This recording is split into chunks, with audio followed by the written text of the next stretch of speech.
Hey guys, today I want to take a look at the latest polls that have been released for the 2022 Senate elections in November, and specifically we're going to be taking a look only at the battleground races for 2022. There are 10 of them, and so before we do that, I'm going to fill in the solid states on this map. I mean, these solid races are not going to see too much competition, as the incumbent Democrats, for these states are obviously going to pretty easily win their re-elections. And for the Republicans, many of these states in the middle of the country as well as in the deep south, Republicans are going to have no trouble winning 6-year terms again. So this puts both parties at 45 seats, leaving 10 toss-ups, these 10 competitive races which will decide the balance of power in the U.S. Senate after 2022. So I'm going to start off by taking a look at the latest polls in Nevada and then going across the country and looking at these polls to determine what they tell us about what's going to happen in November this year. So starting off with the state of Nevada, where we are seeing the re-election campaign of Catherine Cortez Masto,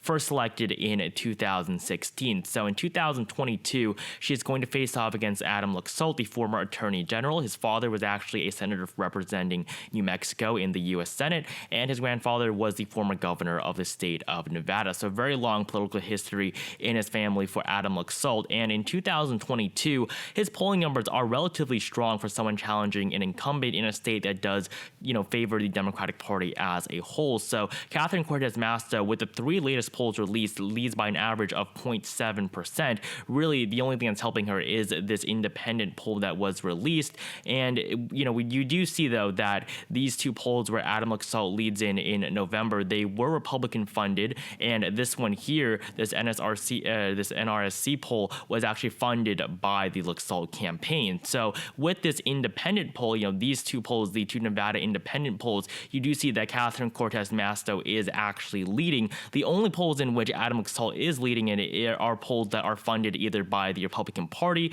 or some sort of Republican leading group or his own campaign. So I think the polling numbers currently are favorable for Cortez Masto, as if you do look at the polls that were released, by non-biased pollsters, you will see that the Democrats are actually in the lead here. So I'm going to give, the Democrats a very slight lead here in Nevada. Of course, with 2022 being expected to be a red wave year, it is going to be difficult for Democrats to defend the state of Nevada in which they currently hold the seat. And if they want to hold a majority, losing one state would be a pretty big deal because they only hold 50 right now. After, of course, the 2020 Senate elections, the Senate is 50-50, so Democrats cannot afford to lose a single seat. Moving on to the state of Arizona, I think that this is going to be one of the most interesting races as well, because we do have a lot more of a popular incumbent. Elected in 2020, Mark Kelly defeated Martha McSally in the special election in Arizona. This, of course, was because of the death of John McCain. And in 2022, Martha McSally, who lost to Mark Kelly in 2020 and then lost to Kyrsten Sinema in 2018. So Martha McSally is not going to get nominated, I think, ever again for a Senate election in the state of Arizona. Her political future is in a lot of doubt right now. She really has done too much losing for the Republican Party. Because of her, Democrats controlled the Senate. Because of her, Democrats now control both Senate seats in Arizona. As you can see, in 2018, Martha McSally lost to Kyrsten Sinema by 2%. And she essentially did the same thing to Mark Kelly in 2020. And in 2022, Mark Kelly is going to be running for a full term. And looking at the GOP primary here, Mark Brnovich is currently the frontrunner, followed by Blake Masters. So Mark Brnovich is the current attorney general, and Blake Masters is an author and a speaker. So looking at the latest polls, you do see that Mark Brnovich does lead in all the polls for the GOP primary. And looking at the head-to-head polls between Mark Kelly and Brnovich, as well as Blake Masters, Mark Kelly has led in every single poll that has been released for the 2022 campaign cycle. And, just averaging these polls out, you will see that Mark Kelly leads by a smaller margin against Brnovich, but, a pretty good margin against Blake Masters. I think at this point, Mark Brnovich has the nomination. He is polling very well within his own party in the state, and for Blake Masters to win, that would be very difficult, as the primary is only in a couple of months. So, just with Mark Kelly against Mark Brnovich, you will see the 2 latest polls puts Mark Kelly ahead by 3%, larger than the margin that we saw for him in 2020. Now, of course, obviously he is probably going to win by a smaller margin than this. 2022 is the year that's expected to favor the Republican Party, and I think that Mark Brnovich will be a better candidate than Martha McSally. So I do think that Mark Kelly will win, but I think these polling numbers, even though it's just 2 polls, they are inflating, his real chances just a little bit. And before we move on, make sure you join my Discord server if you have not. The link is at the very top of the description below, so make sure you join that to stay updated on the 2022 Senate and governor elections. So now we'll continue to move east here on this map. Next up is the state of Colorado with another Democratic incumbent, this time being Michael Bennet, elected in 2010, re-elected in 2016 by, 6% margin. So pretty respectable for a Democrat. In 2022, he'll be facing off against Eli Bremer, who is really at this point the only major GOP candidate in this race. He is a former Olympian and is now involved in politics, especially locally in his state of Colorado. And so in the state of Colorado here, Michael Bennet leads on average by 10.5%, the 2 latest polls released. And this one poll is a campaign poll from Eli Bremer. So Eli Bremer, of course, did actually fund this poll, which is why he's doing better in it. But, you do see that this other poll, where Bennet is up 13 is a Democratic funded poll. So you do have 2 funded polls here, but no matter what, you will see the clear trend is that Michael Bennet currently is on track to a victory in this November, and I think that many people are overestimating how well Eli Bremer is going to do. He has no political experience, and Michael Bennet is more popular than most people think. So I think that Michael Bennet is going to not have too hard of a time winning his re-election, especially considering that he leads by over 10% in the polls. And 2020, you saw John Hickenlooper defeat incumbent Cory Gardner by 9.3%. So the state of Colorado, I don't think is going to be trending too much, to the right anytime soon. On the presidential level, Joe Biden beat Trump by an even larger 13.5% margin. So the state of Colorado, I think, is safer than ever right now for Michael Bennet, and I don't think he has too much to worry about in terms of his re-election odds in 2022. In the state of Wisconsin, or actually I'm not going to go to Wisconsin, I'm actually going to go to Georgia first. I'm going to save these Rust Belt states for the end, with Pennsylvania being last. So in the state of Georgia, we have the re-election campaign of Raphael Warnock, first elected in 2020, 2021 in that runoff. So Raphael Warnock ran against Kelly Loeffler in the Georgia Senate special election to replace, not to replace, but because of Johnny Isakson's resignation, which, then prompted Brian Kemp to appoint Kelly Loeffler as the senator, that would serve until the next special election, in which Raphael Warnock actually defeated Kelly Loeffler in a not so close race, considering that this is the state of Georgia and the first time in which Democrats had won a Senate seat there in decades. So in 2022, this race has essentially been ended for the Republican primary. This race has essentially been called a very long time ago for Herschel Walker. He received the backing from Donald Trump very early on and has basically led in every single poll that's been released. He is at 81% in this Quinnipiac poll released in January. In the latest poll, 63%. No other candidate even breaks 7% in any of these polls ever released. So Herschel Walker right now is 100% going to be the nominee unless something disastrous happens for his campaign. And he has a very good chance at winning this race. His betting odds are ahead of Warnock, even though Warnock won a historic race. But I think the issue here for Raphael Warnock was that he won under very special circumstances in 2020. 2020, the Senate was 48-50, 50 for the Republicans, 48 for the Democrats after the general election, because there were 2 special elections or 2 runoff elections in Georgia, one between John Ossoff and David Perdue, and the other one, of course, being between Kelly Loeffler and Raphael Warnock. So Democrats on the presidential level, first of all, Joe Biden won Georgia on the presidential level by 0.2%, and this gave a lot of enthusiasm for Democrats who had also kept on to hold in the House. If they could win the Senate, that would, be the trifecta for them. And so many Democrats, record numbers for a runoff race. This race also saw the largest amount of fundraising ever for a race, with Warnock or Ossoff, I believe, receiving more money than any other campaign ever. So John Ossoff and Raphael Warnock were both elected together earlier last year in 2021. And so, this sort of enthusiasm, I think, was the main thing that helped them win that race. I don't think they'll have it in 2022. I mean, 2020 was all about, the Democrats taking back power, and, they are now in power, and you can see a majority of the country is not happy with how they're doing. Even Democrats aren't too enthusiastic about Joe Biden, and that really is the main issue currently for the Democratic Party, and especially in Georgia, where Raphael Warnock is not leading in any of the latest polls released. Out of the latest 4 released since the month of December last year, Herschel Walker leads on average by 1.8%. So this is going to be another lean for, or not a lean, but this is going to be a Republican one in a lean categorization for the GOP in Georgia. I think that Raphael Warnock currently is favored to win his race. And moving on here, I'm going to go a little bit faster because we are running out of time. In Florida, we have re-election of Marco Rubio, first elected in 2010. 2022, he will, of course, face Val Demings. I don't think there's too much to talk about here. Val Demings, although, she is going to very easily win the Democratic nomination, she is going to very easily lose the actual race against Marco Rubio. On average, I've calculated this from the 14 polls released since August of last year between Rubio and Demings. Marco Rubio leads on average by 9%, and basically since August, he has not led by less than 4% or by less than 9 or 7%. So these 7% margins were the smallest that we saw for him. This race is not going to be competitive at all. I think that Val Demings is going to very easily actually lose, although Florida, may give us some surprises, as it typically does. In the state of North Carolina, we are going to have to go a little bit faster here, but in North Carolina, 2016, we saw Richard Burr get reelected. He, of course, is not running for reelection. So in 2022, for the GOP, we have the frontrunners being Pat McCrory and Ted Budd. Pat McCrory, former governor, who lost to Roy Cooper in 2018, and Ted Budd, a U.S. representative, currently in the House.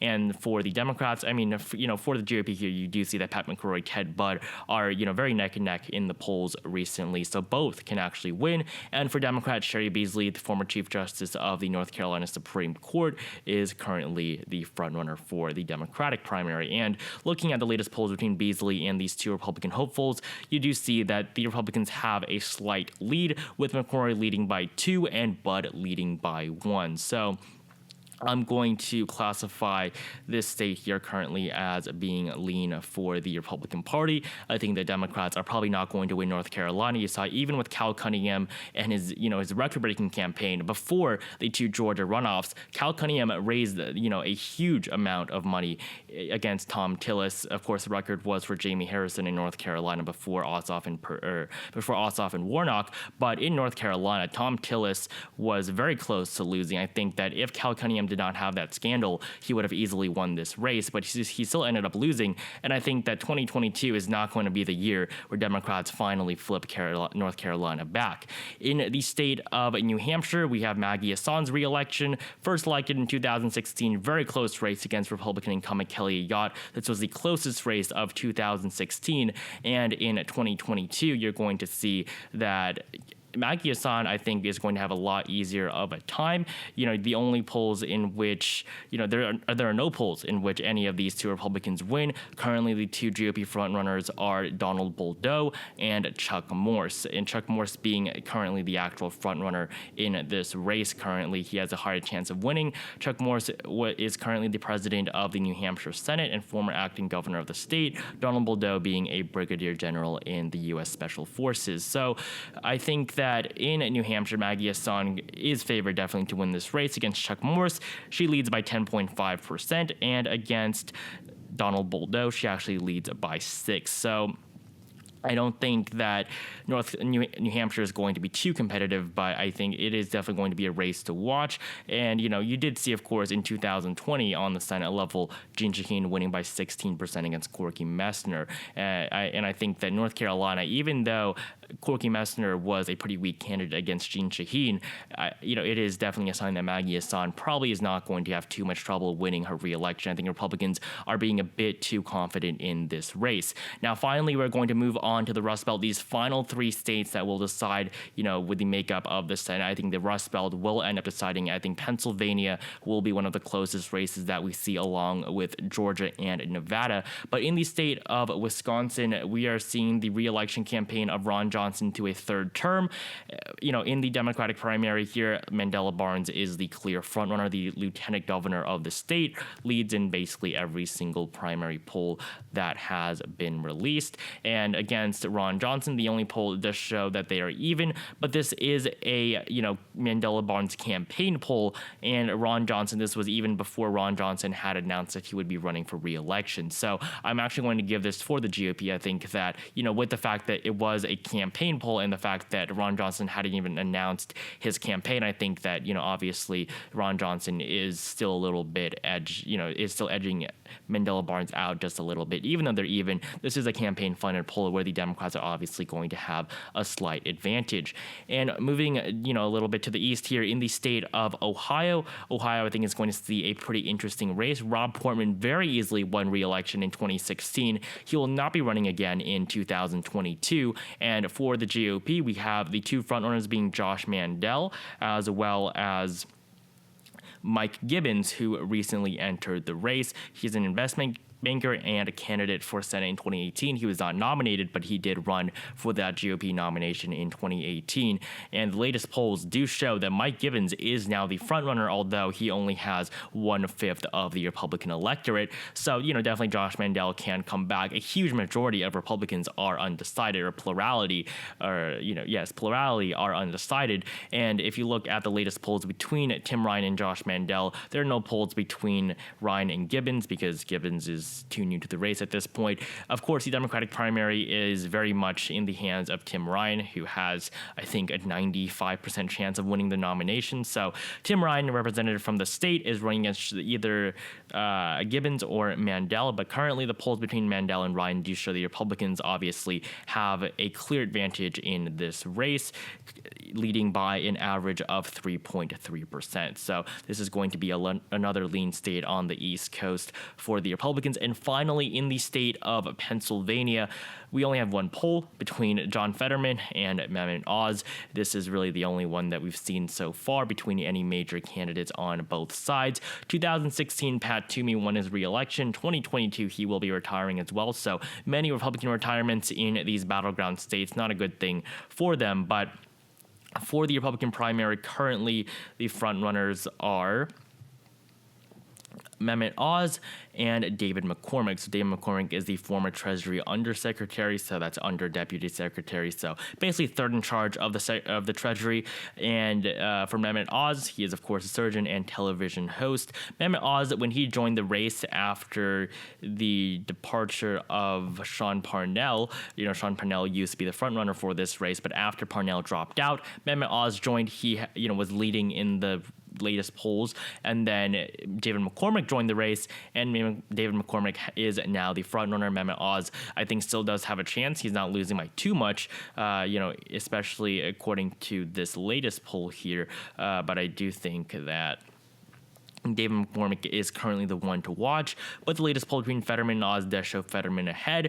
You saw polls between Fetterman and Jeff Bartas, who used to be, one of the major candidates in this race, as well as against Sean Parnell. You did see that John Fetterman defeated both of them pretty badly in those polls, but currently Fetterman, in the only poll against Mehmet Oz, leads by just 2%. So this is going to be lean here for the Democratic Party. So this does put the map at 50-50 according to the latest polls released. This is not my prediction. This is just the numbers that we're seeing in each of these races. I think definitely Democratic Party does have hope at winning the Senate, especially Joe Biden's approval rating has gone up a little bit. And if you look at the latest polls, they are better than what they were before. His numbers have improved since the Ukraine crisis and the State of the Union. So this is some good news for Joe Biden. And, looking at the generic ballot polls as well, you do see Democrats lead in the latest 5 released. So I think the Democratic Party does have some hope. Currently, they should have some hope at retaining the Senate in 2022. I think these polls are okay for them right now. I think definitely they do want to do better in the Southeast here, but I think that in the Southwest, their numbers are quite adequate. Pennsylvania, of course, we'll have to see, but these are the latest polls that have been released for the battleground races in the 2022 Senate election. Thank you guys so much for watching this video. Make sure you like it down below if you enjoyed it. Comment down below how, the candidates that you are watching, which races you think will be interesting, and who you think will win the Senate overall this November. Like this video if you haven't, and subscribe to our channel if you haven't as well, and I will see you guys in the next video.